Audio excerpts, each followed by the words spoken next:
I'm going to spend time with this gentleman, man, I simply call him a man to respect. Let me give you a little bit of history. I think it was about a month ago or so, I attended a seminar. I was speaking at a seminar in Cape Coast, and he was one of the speakers, you know. And you know me, I think at this age, I know I've had everything. Man, this guy came on the platform, and he was speaking to the youth. And I was sitting now listening, and I was amazed how much I learned. That's when it dawned on me that even at 62, we are still learning. It shows a lot. So this guy is great. This guy is outstanding. And then I checked out, I found out that he's actually the group CEO of the Databank group. Put your hands together. Let's welcome him. Show some love for Mr. Kojo Addae Mensah.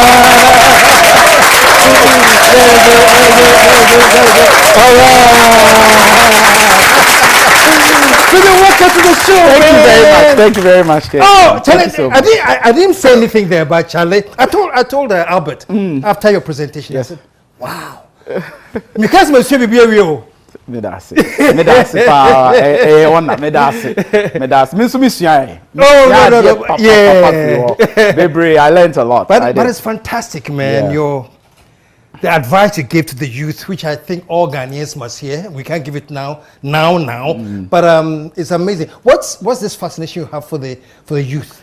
You know, this country has more youth than any group of persons, and if this country will transform, that is where we will transform it from. It is not babies and it's not the octogenarians. It has to be the youth. No country has developed with octogenarians.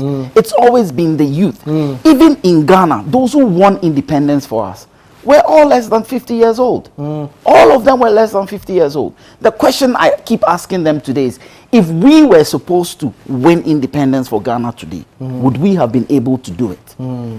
Check out America, check out the UK, Singapore. When Lee Kuan Yew took over, he was a young man. And so if the youth can't take this country by the horns and develop it, then where are we going? The very interesting thing that you've just said too that I've noticed, because every time you talk about transforming the country, we're like, let's start with the kids, you know, we have to go all the way back and start with the kids. You seem to have elevated a bit that the youth is where the start should be. It starts from SHS. That is where we are formed. And that's where sometimes I have a bit of a problem with our educational system, because those of us who went to the old system, you know, you develop from Form 1 at age 11 or 12 to sixth form when you're at about 17, 18. That is where you develop your core values, your morals. That is where the development is, and that is where the focus should be. And maybe the universities, now they are much younger when they go into university. So we can focus both at SHS and at the university. Back in the day, by the time you're entering university, you're already 21, 22. You know, your morals have really been formed. But it is the SHS level. That is where we need to drum the message, so that by the time they are coming out, they know what it is they are coming to do for Ghana and the country. Wow. Well, your ideas are fascinating, and unfortunately we can't talk about all those amazing ideas. True. But also, you know, you have had a wonderful career.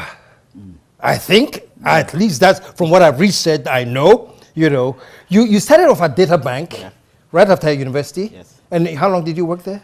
Originally, I worked there for 2 years. I got in there in 98. By 2000, so 99, I married. And by 2000, honestly speaking, KSM, I couldn't pay my bills. I was living far away in Tema. The transportation even, look, I tell the young men today that when I was living in Tema and coming to Databank at SNET Tower Block, I was joining the SNET bus at 4:30 a.m. because Community 2 was where the bus starts. Before it will start moving to 4, 5, 6, 8, 12, before we hit the road to come to Accra. Just because I couldn't, you know, just make ends meet. And I wouldn't do anything untoward to try and cut corners, take bribes, fraud. I keep preaching it to them that I was waking up at 4 a.m. to catch a 4:30 bus to get to work. Anyway, so I just started looking for alternatives. And unfortunately, to the stock market, the whole capital market had slowed down. There wasn't too much work to be done. After the initial flurry, There was not too much work to be done, so I could go to work a whole day and not do too much. I was beginning to feel a bit guilty, taking a salary and for doing nothing. Yeah, I couldn't take it. I just couldn't take it. So I looked out for options. Stanchart came along. And so that's how you moved from Databank. That's how I moved from Databank. But wait a minute too. You know, people say, no way. You didn't have that. Once you start telling yourself that even it affects your performance, you cannot deliver. And people are watching. You know, a lot of people in Ghana work only because people are watching, or they know people are watching. The moment somebody turns around and you think nobody's watching, they are just there doing whatever. It is a canker. And if everybody behaves like that, how will the country grow? The country cannot grow. You've got to be productive and earn a living. You are not given you should earn the living, you know. So which is true, which is great, you know, and I'm glad you're saying it now, because for most people, you know, and they delight in the fact that they don't have to do much, but they'll get paid anyway. You weren't very comfortable with that? Not at all. I was not comfortable at all about it, and I needed to do something. So I sat down and had a conversation, you know, with Ken and Kelly back in the day, and told them that this is what I thought, but I would like, you know, to take up the new challenge at Stanchart. And they gave me my blessing. I mean, they gave me their blessings. And if they hadn't given me their blessings, maybe I would have thought twice. But they gave me their blessings. Go ahead. And then I moved on. So that's how I got into But for me, great. But for me, this is the story. So you moved on. You went to Barclays. Stanchart first. Oh, you went to Stanchart? Yes, Standard Chartered. I did 10 years at Standard Chartered almost. And then I did 2 years at Barclays. Wow. And then I did another 2 years at Commercial Bank. GCB Bank now. I mean, that was one of my greatest experiences, working in a local huge firm, that Ghana's biggest bank, with all the, you know, ambiguity and the issues and the politics and dealing with all sorts of different. It was fun, and I learned a lot. And I keep saying that probably God took me there for a reason, preparing me for my current role. But while there, you know, here I was one fine morning, I got a call, first from Kelly, then later on Ken invited me for dinner to have a conversation. And they were thinking of bringing me back to Databank. You know, KSM, I was shocked to the marrow. But that's the story. I was shocked to the marrow. Me? Yeah. Coming for me? How? No, gone after 14 years, right? Yes, 14 or almost 15 years. Yes, because 14 years, because I left in 2000. You see, what I find interesting, that it must have been something that you did. It must have been some amazing track record. It must have been something they had seen when you worked with them for that short time. Up to now, I don't know what it is. You don't know? I've asked. They just smile about it. Because, you know, I keep saying I didn't have an Achimota school education. Neither did I have an American education.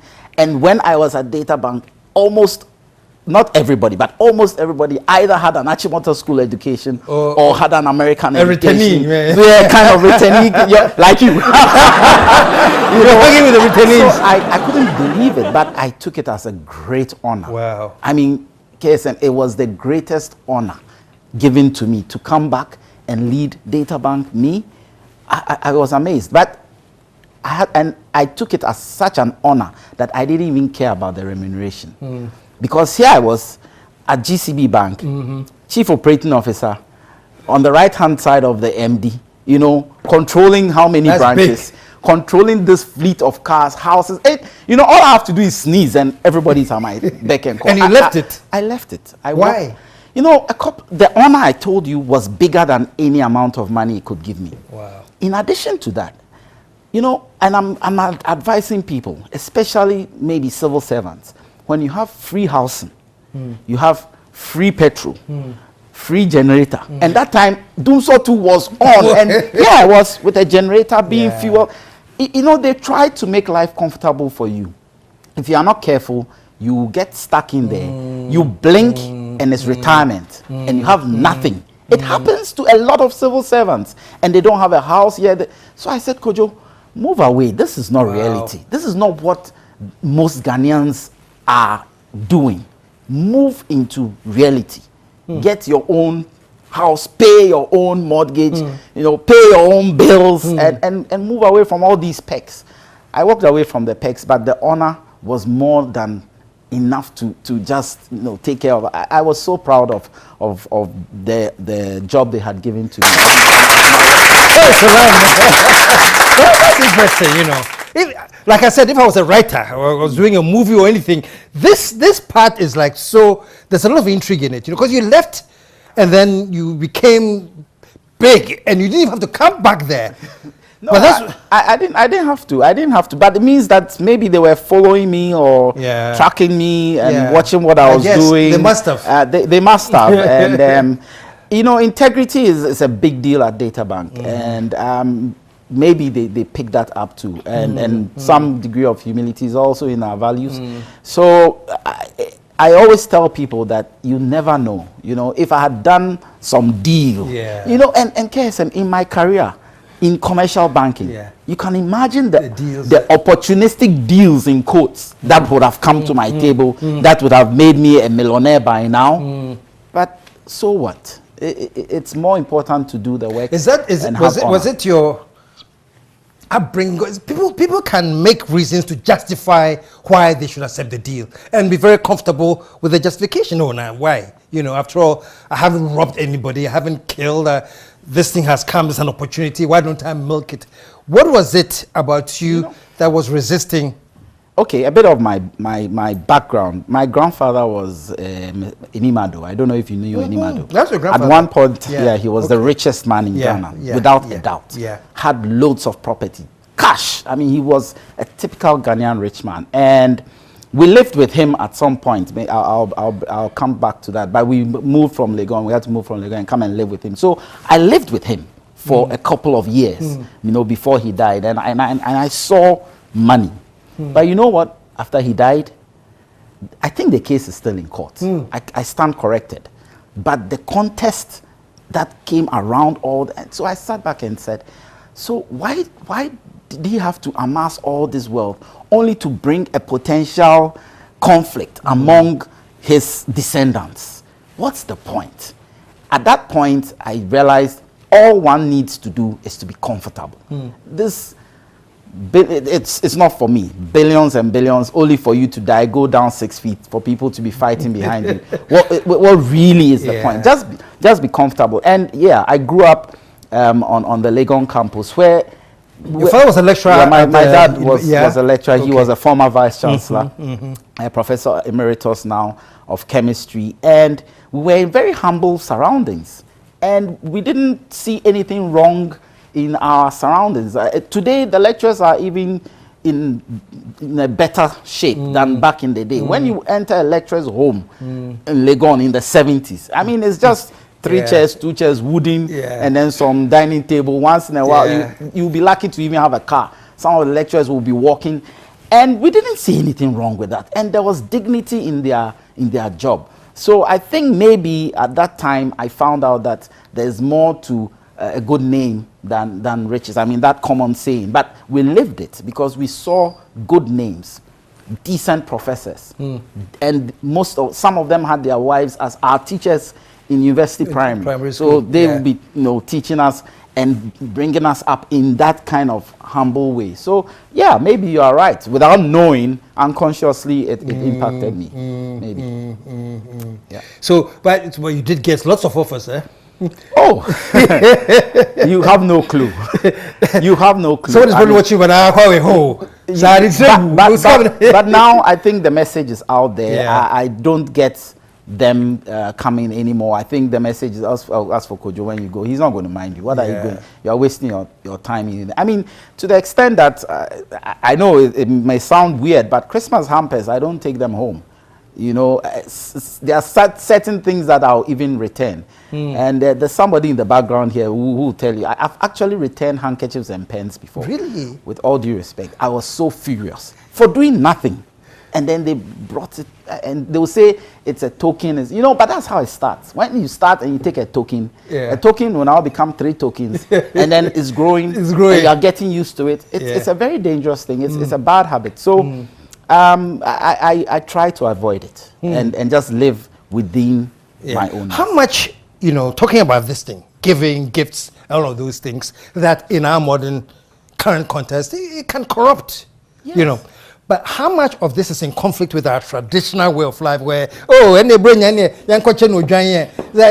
tradition, like harmlessly, but in our context now, it's not that harmless. I get that all the time. But if it is as a result of you giving somebody a contract or you're giving somebody a transaction, or then I don't subscribe to it. But if we are friends and it's Christmas and you come and give me a gift and say, oh, Kojo, today is Christmas, get one fat cow, it's fine. But if I am, you are my vendor, like you provide me computers, a service, I will be very skeptical about it. You know, you don't need to thank me for that because you are providing me a service and I'm paying you for the service. So why are you end of me? Story. That's thanking you so that you so that I do what? If you don't do the job well, you are fired. It's that simple, you know. And a lot of the times people just think that I'm a bit crazy, but I rarely would take gifts home. Rarely. You maybe the only gift you will see is that if you give me a good whiskey, maybe it's a bit difficult to reject that one. But you see, we'll drink it as friends together and we'll share it, you know. But that's about it. Yeah. Well, there must be something to it because, you know, when they gave you the position as a manager, what is CEO?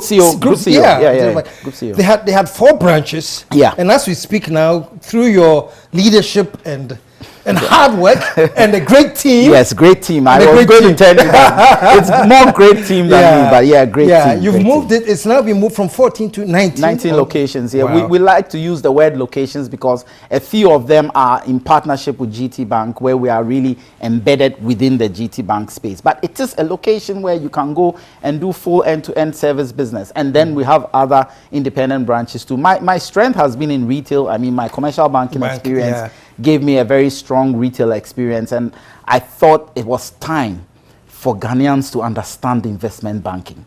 Our objective is to get a data bank product in every household. I'm not sure if we are in the Sintim Misa household yet, but it's still coming soon. But it's still an agenda. Yeah, but it was important because we are doing good things.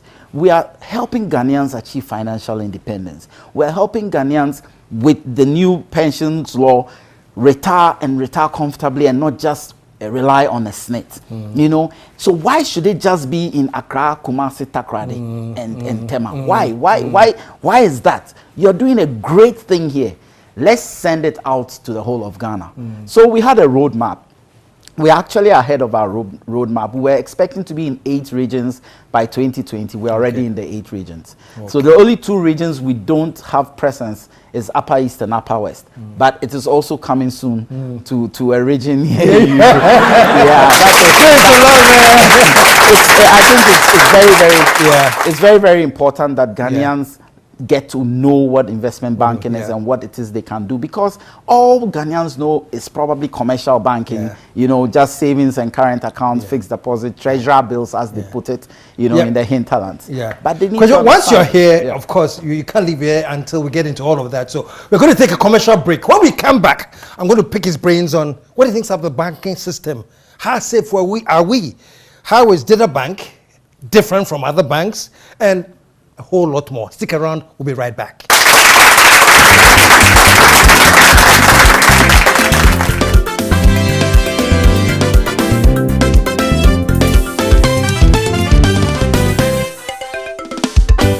The KSM Show.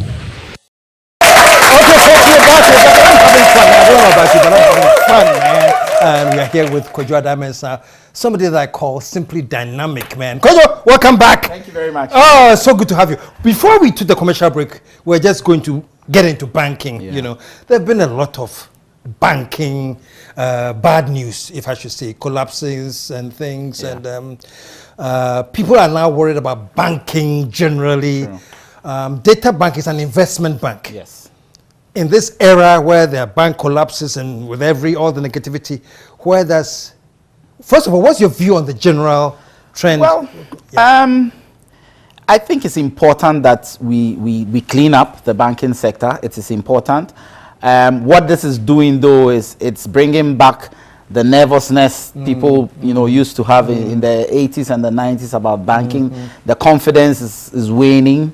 But I think it's a good thing to try and clean things up and get stronger, better banks. But the speed at which I think is being done, I don't think I like it. I think it could be quicker. And so depositors can, especially institutional depositors who had monies in some of these banks, can get their monies back, because there's a rippling effect in there. And other institutions are not able to pay, and this is not able to pay. And the longer it festers, the more the confidence wanes, and the more people are going to keep their monies under their pillows and under their beds, and people are going to buy hard currency dollars and keep it under, and it puts pressure again on the currency, and then it goes on and on and on. So though I accept and I agree that the central bank stepped in to try and protect depositors, I think maybe the investigations that are going on before they release cash in is taking a tad too long, and the quicker we resolve matters, the better, especially for, I think the retail depositors are being paid. I mean, if you go in and you're a retail, there's not too much of an issue there. But at the institutional level, I don't think the institutions are getting their monies back yet. I think there's too much investigation going on. Yeah. It's important, but they should speed it up. They should speed it up, yeah. Especially going into Christmas and the festivities. Yeah. And having said that, Databank, by the way, is not a commercial bank. No, we are not. Yeah. We don't have savings accounts, current accounts. Yeah, it's an investment. It's an investment bank. So explain that to me, to our viewers. Okay, so what Databank is and how secure. So we don't. You cannot come in and write a check on your account. Say, I'm just trying to break it down as simply as possible. You can't come in and write a check on your account or go to an ATM and take money from our account. You get what I mean. So what we do rather is we will open up what I'll say is an investment account for you, where we will place money into different types of assets or investment asset classes, different types. What we will not do for you is tell you, like a bank can give you a fixed deposit and say, this is a fixed deposit, in 3 months this is how much you will get. When you come to me and you, depending on the product you want to buy, let's start using shares as an example. So GCB is listed on the Ghana Stock Exchange. It is listed at a certain price. You come and you tell me that you want 100 shares of GCB. I'll go and look. GCB's price is 2 cedis. So those 100 shares will cost you 200. Then you've invested it. Note that the price of GCB, depending on so many factors, can move in any direction. So tomorrow that 2 cedis could become 4 cedis. That means you have gained.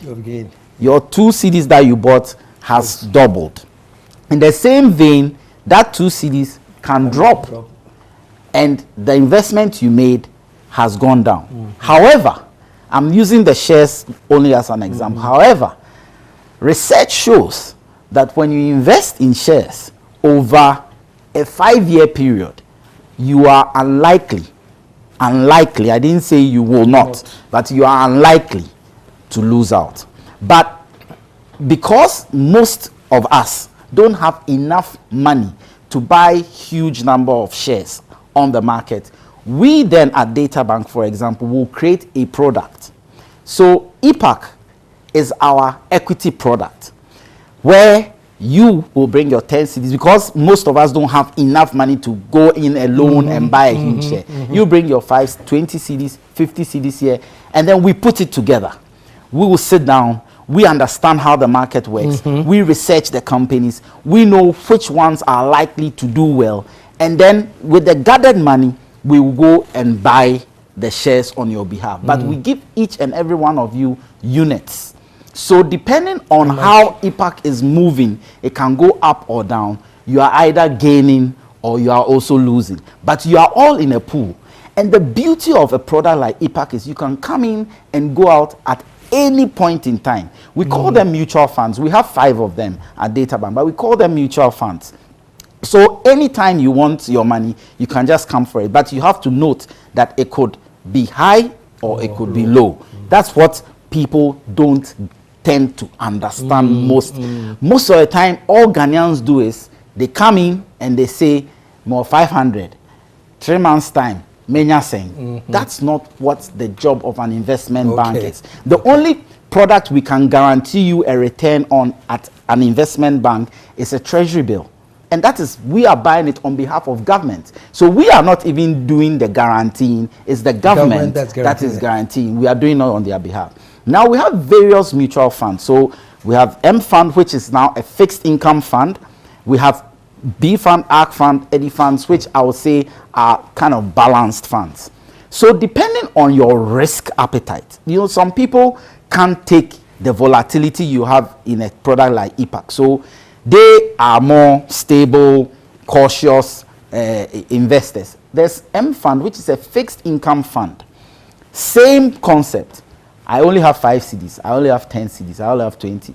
We gather it all. What are fixed income products? It's like bonds. So we can go and buy bonds. We can even still buy, you know, Ghanaian treasury bills.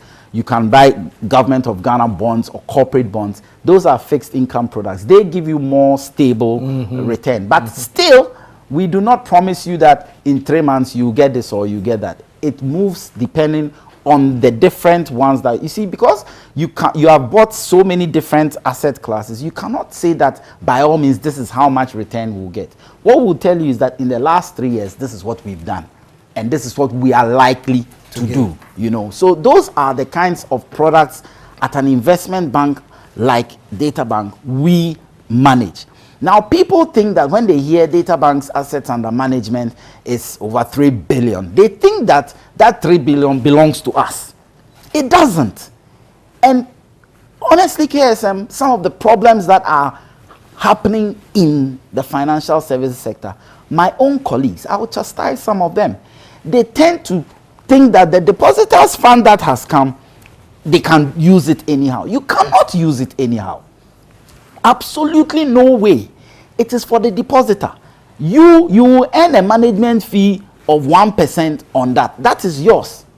But that 3 billion is for KSM, is for Hannah, is for Gillian, is for Richard. They are the shareholders. So every year at Databank, we subject ourselves to an annual general meeting. It's even required by law. In July, at the conference center, all our investors come and they can ask me any question under the sun. Why did you invest in this? What's the return? What happened here? We answer the questions. We subject ourselves. And you haven't asked me, but let me say, these products that I talked about, EPAC, M Fund, B Fund, ARC Fund, Eddy Fund, they are all registered as companies. So every quarter, each of these products or companies, they have board of directors, separate independent ones. KSM, the questions I answer on behalf of you, the questions they ask on behalf of you, the depositor, you have no idea. Why did you invest it here? Why didn't you take it here? Why have you taken it? So as long as we follow the law and the policy, we shouldn't be having the crisis that we are having. Most of the time, it is because we do not follow procedure, policy, law, filing the returns, and because we know that the regulator is overstretched and is probably not able to come and investigate as well, then we break the law. But we shouldn't be doing that. So yeah, I mean, that's my view, and that's, I hope I've been able to explain the main difference between what we do as investment banking and what the commercial banks do, where your salary, so nobody's salary passes through data. Even we sitting there ourselves, our salaries go through commercial banks before we go and take it, and then we come and invest. And there was this misconception that needs to be cleared, because they say the data bank, they are now at in banks. So it's almost as if you are operating as a retail. No, you know so as an investment bank, no matter what you do, you need a commercial bank to partner with. Because when you've come and given me my 10 CDs, if you come to Databank today, you see, at least at our head office, you see Zenith tellers there. I need a commercial bank to collect the money on my behalf. I need them to send the money into a safe on my behalf. I don't have the license to do that. The central bank has not licensed me to be able to do that. So I necessarily, or as Databank, we necessarily need to partner with a commercial bank. Now, what have we done? We've decided that to be able to reach every household in Ghana, we need to open ourselves up to as many partner banks as possible. So we are partnering with Zenith, UBA, Access, Barclays, Fidelity, and we hit the big one itself, GCB. That's when I think the whole misconception started, as if we were trying to now, you know, buy into some bank and capture the bank. No, but GCB is the most widespread bank, the bank with the most widespread branches. Why on earth shouldn't I partner them to be able to reach out to Ghanaians, to offer them these wonderful products that we have on offer? So it's a partnership. They need to go and deposit at a GCB branch. That's it. No, I'm glad you clarified it, because you know how uninformed as people may be, they may not know. So they generally start thinking, making assumptions on. It's true. Yeah. I mean, I got calls from friends who I think should know better. And I'm like, really? Okay. And I maybe the misconception grew more when they started seeing our tents in front of some of these branches. But yes, we set up tents and we put our people there, so people get to know that, oh, we are now in partnership with Bank A or Bank B or Bank C. It's just partnership. There's nothing else. Great. Now, and because I know many of you do listen to this program, I'm thinking like them now. Hey, so how much can I put in? What can I start with? Actually, and if you are a student, you can start with 0 cedis. That's you can start with 0. We will open a 0 account for you to just get the account open, and then whenever you are ready, you can bring something in. But if you read our brochures and the like, you see some minimums of 50 cedis, 20. But it's not a hard and fast rule. You can start with any amount. You can top up with any amount at any time. You can come for your money at any time. We just have recommended holding periods for you, just so that you get the full benefit of the investment that we are doing for you. But you must start. You see, I keep saying that investing, it should be habitual. It should be like, all these bad habits we pick. This is also a good habit to pick, because you should get to the point where after the month, if you haven't invested, you are not feeling correct. I have a favorite saying about tithing. Some people, when they don't tithe, they just feel like something is wrong. You should get to that point where if you don't invest, something is wrong. I don't see why you can't invest. And everybody thinks that, to come and invest at Databank, you need millions or thousands. You don't. 10 cedis, 5 cedis, 20 cedis, 50. Once you are doing it, you find yourself doing it all the time. And now we have all sorts of channels. The mobile money channels are there, Visa, online, whatever channel it is you are looking for. We have it available for you, mobile app. And then you can just sit in the comfort of your home. No excuse. Most of the people maybe listening to me will say, oh, but this is my small 500 and so may cry, and how much will I be able to then? But no. If you have 500 cedis and you can invest 5 cedis, trust me, if you have 5,000, then you can invest 500. But if at 500 you can't invest 5 cedis, when you get to 5,000, your needs will still be growing, and you would not have developed the habit. So the important thing is to start. And the youth, a lot of them say, I didn't have money, and I didn't have capital. I had all these great ideas, but nobody was supporting me. Well, the news to you is just sit back, and even if you are not in a job, somebody is giving you some stipend here and there. Just sit back and ask yourself, how much have you spent on airtime? How much have you spent on a beer? How much have you spent on socks? How much have you spent on that extra shirt that you don't really need? Or that sneaker that because of your friend went to buy it, you just sit back and pause. If you invest all those small monies while you are in school over a 4-year period, by the time you finish, you have capital. And the trick is to start small, scale up.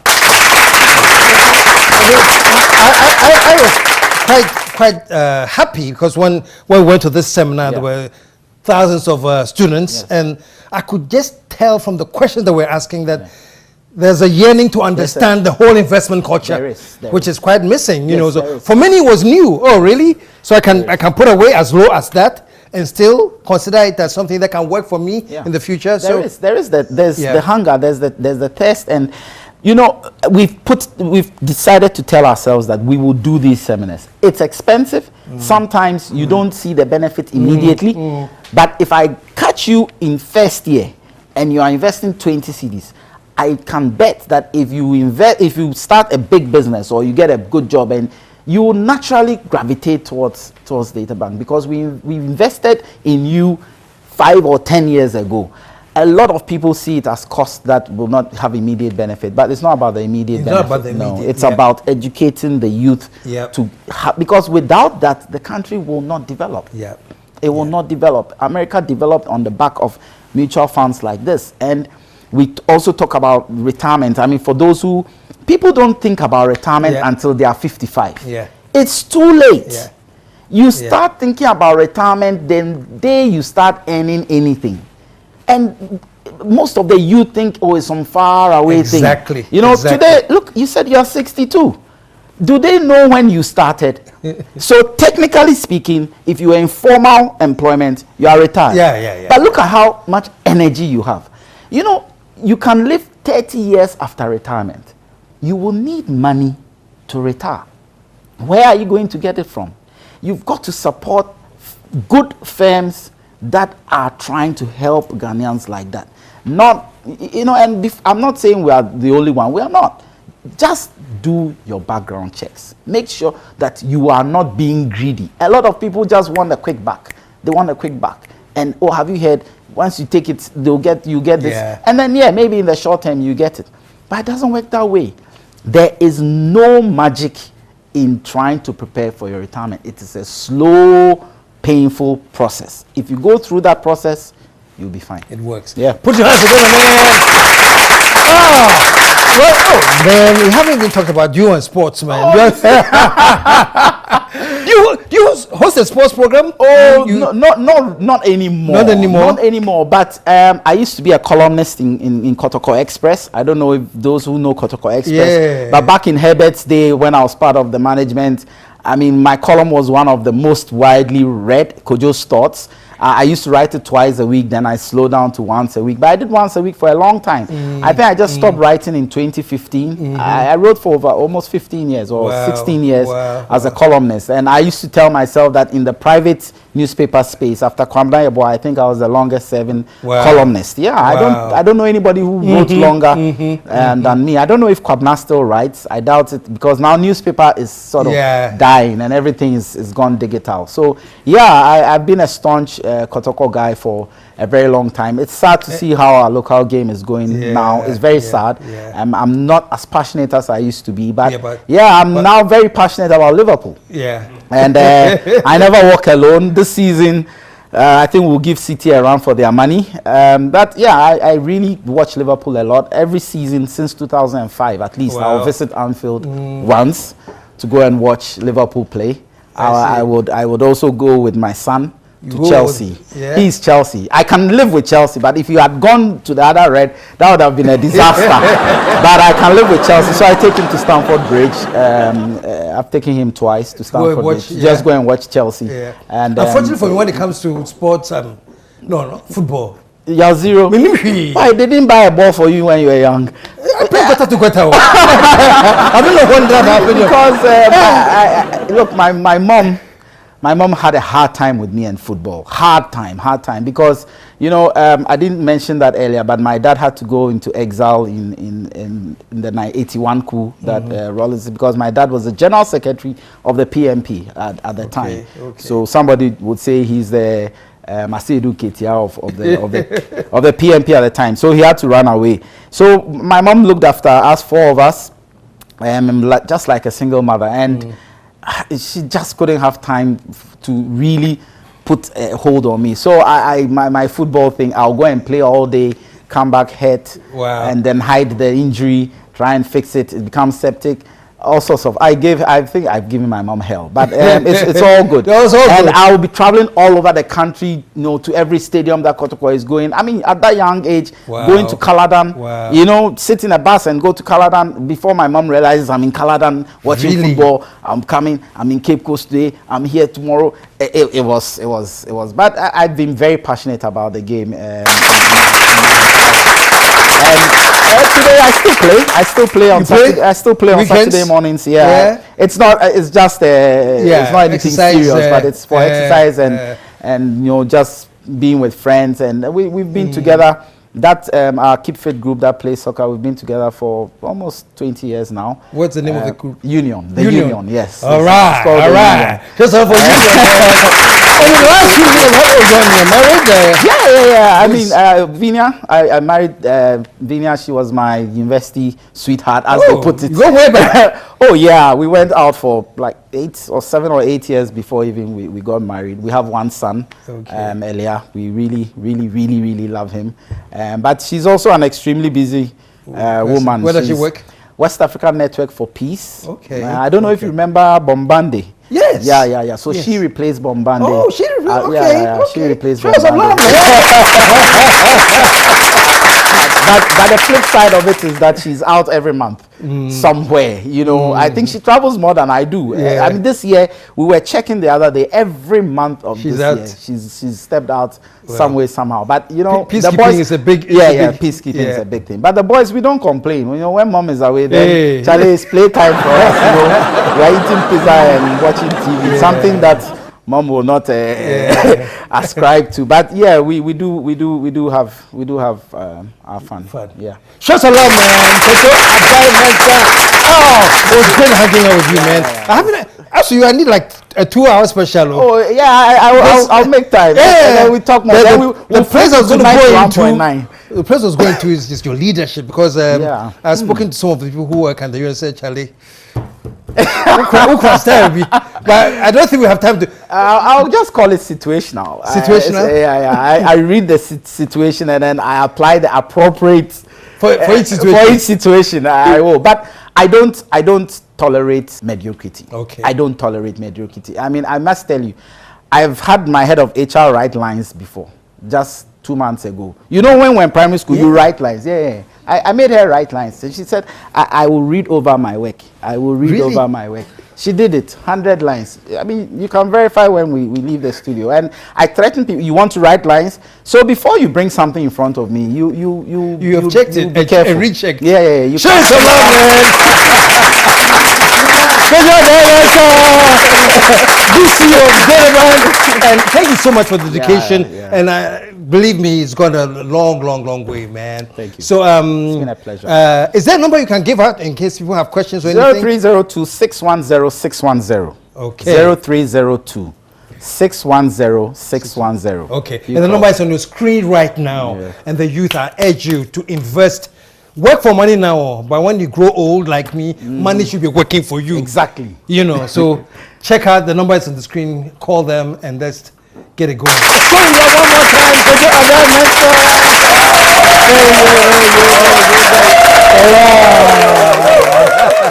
Mensah. Stick around, folks. We'll be right back.